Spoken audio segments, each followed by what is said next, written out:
Good morning.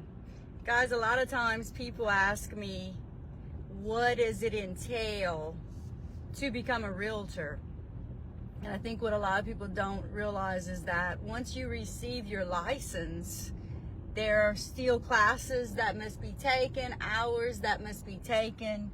And so as a realtor in Louisiana, you must continue to participate in 12 hours of training minimum. I usually get way more than that every year because I feel like there is no way I could ever learn everything there is to know and to learn. And real estate is so ever changing, so ever growing, and such an important job. When someone hires me to buy or sell their land or their home or their house on their land, to me it's huge. It's a huge ordeal. It's important. It is sometimes for buyers and sellers the single most important thing that they will do in the course of their lives, that they could either lose a whole lot of money or earn a whole lot of money. So I take it very, very, very seriously. It is something that I do full time. There are lots of realtors out there that do it as a part-time job.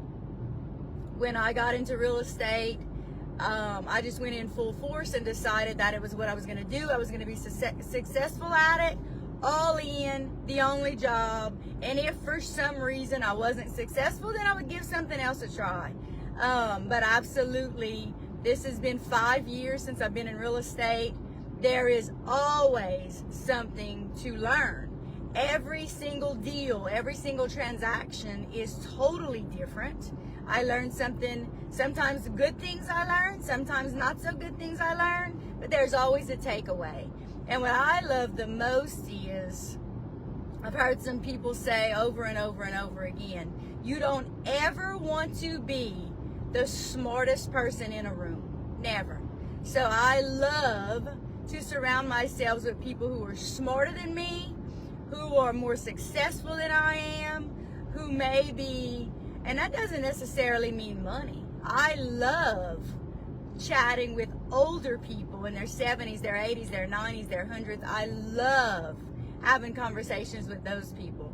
People who have lived that amount of time just have a different perspective on life. They have a different view on life, and lots of times they feel like they're getting close to the end of their lives.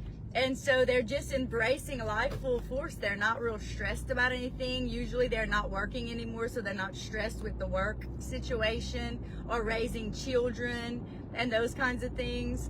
I love being around people who have been on this planet for a long time.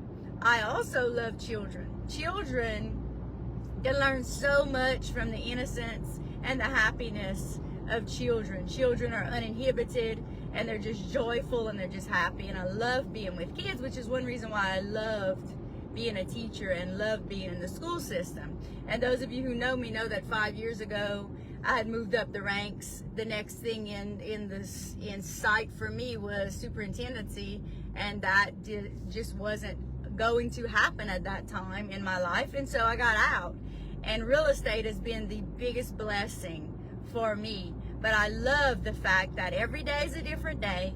Every day is a day that I can learn something new. Every single day is a challenge.